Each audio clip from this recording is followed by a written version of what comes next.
Баршаңызға қайырлы күн достар. Бүгінгі видеода өте керемет дәмді шығатын шоколадты торттың рецептісімен бөлісемін.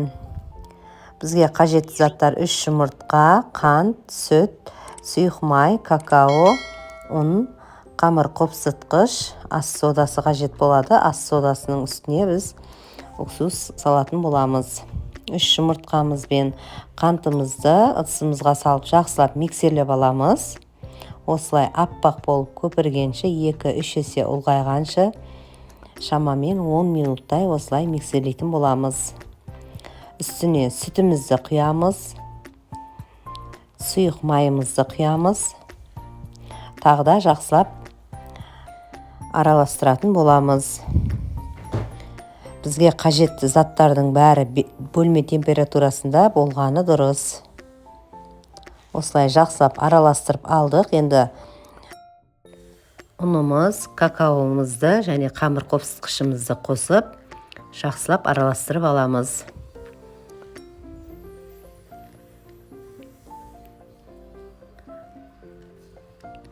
Осылай жақсылап араластырып аламыз. Және де біздің жұмыртқалы массамыздың үстіне салып біріккенше тағы да араластырып миксерлейміз.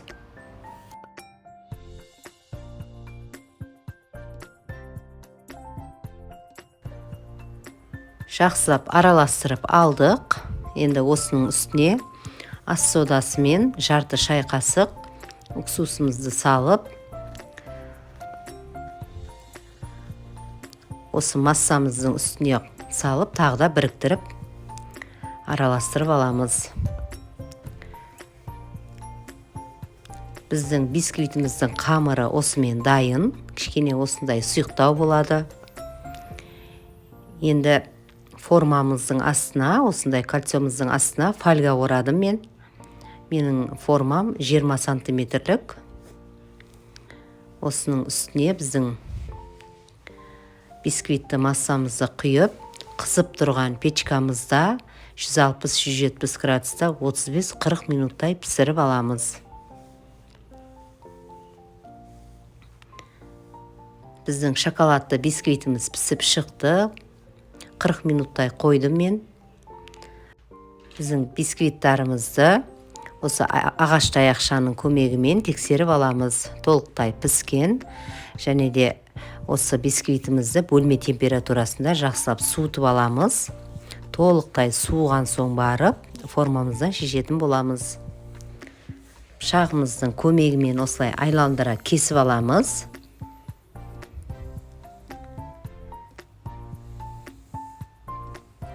Жайлап формамыздан шешетін боламыз. Біз бисквитімізді формамыздан шешіп алдық. Енді бетіндегі слойын осылай кесіп алатын боламыз. Бұны тортқа жаратпаймыз. Блендердің көмегімен езіп, әсемдеуге пайдаланатын боламыз. Енді осы қожжарымызды біз ара пышағымыздың көмегімен 3 бөлшекке бөліп, осылай кесіп аламыз.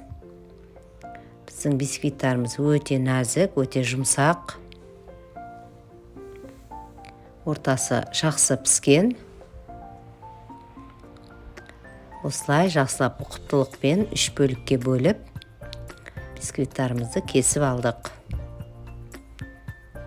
Енді кремін жасайтын боламыз. Крем үшін бізге шоколад қажет болады. Шоколадтың үстіне мен сливкиді қатты қыздырып құйдым.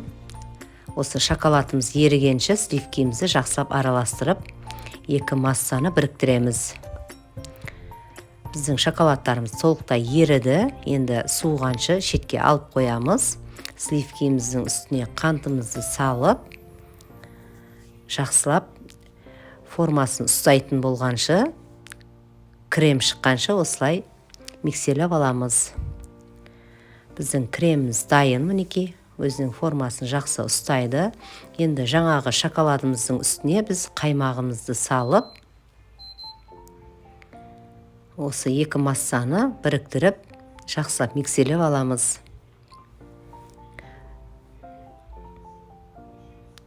жақсылап біріккенше осылай араластырып алдық. Енді осы шоколадты массамызды біздің креміміздің үстіне салып, біздің лопаткамыздың көмегімен жақсылап араластыратын боламыз.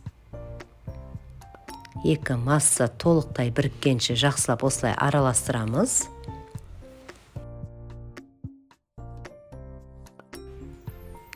Біздің креміміз дайын, осындай болып бірікті мінекей. Өте керемет, өзінің формасын ұстап тұратын әдемі крем шықты.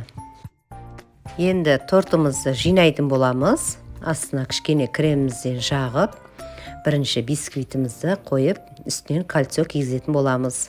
Кольцо бұл тортымыз тегіс жиналу үшін. Және де осы бисквитіміздің үстіне 250 грамдай кремімізден салып, спатуланың көмегімен осылай тегістеп шығамыз.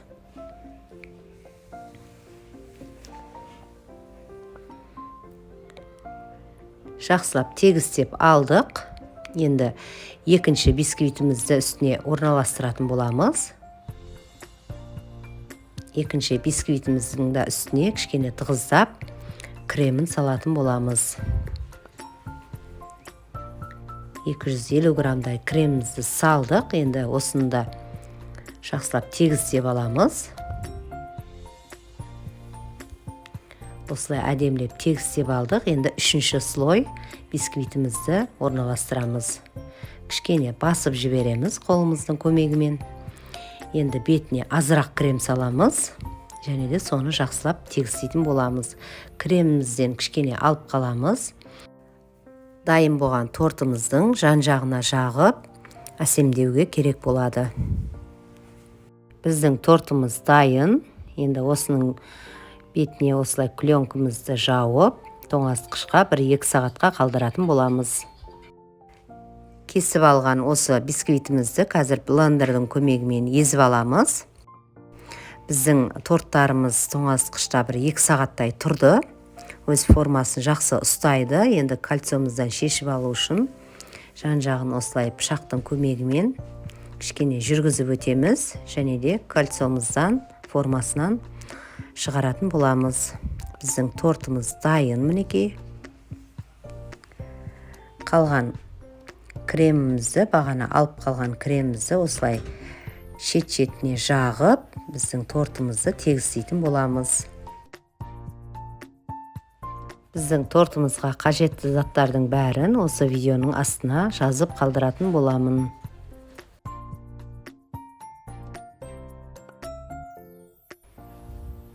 Тортымызды жақсылап осы кремімізбен қаптап тегістеп аламыз.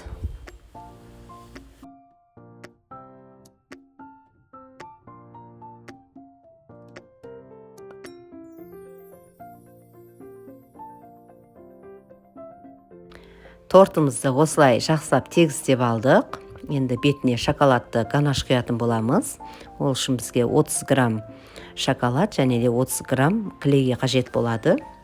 Сливкимізді үстіне, шоколадымыздың үстіне қыздырып құямыз да, осылай шоколадымыз ерігенше жақсылап араластырып біріктіреміз. Осы шоколадымызды суытып барып біз тортымыздың үстіне құятын боламыз. Тортымыздың үстіне осылай құямыз. Және де жақсылап тегістеп жібереміз. Осылай тегістедік мінекей. Енді осы тортымызды әсемдейтін боламыз. Тортымызды әсемдеуіңіз өз қалауларыңыз бойынша. Жеміс-жидектермен әсемдесеңіз болады. Мен жаңағы бисквитімізді блендердің көмегімен езіп алдым. Және де осының бетіне осылай салатын боламын. Осы бисквитімен мен тортымыздың жан-жағында қаптайтын боламын. Бұл бізде өте қарапайым әдіс. Сіздер өз қалауларыңыз бойынша әсемдесеңіз болады. Біз қалған бисквитімізді осылай тортымыздың қапталына осылай жабыстыратын боламыз. Біздің тортымыз дайын. Тоңазытқышта 3-4 сағатқа қойып аламыз. Және де осы тортымыздың қазір ішін кесіп көретін боламыз. біздің тортымыз тоңазытқышта тұрған. Өте нәзік, өте жұмсақ болып шықты. Тортымыздың ортасы осындай болып. Формасын жақсы ұстайды. Және де өте дәмді болып шығады. Жасап көруге кеңес етемін. Видео ұнаса, лайк басып, мені қолдап, пікір жазуды ұмытпаңыздар. Астарың дәмді болсын.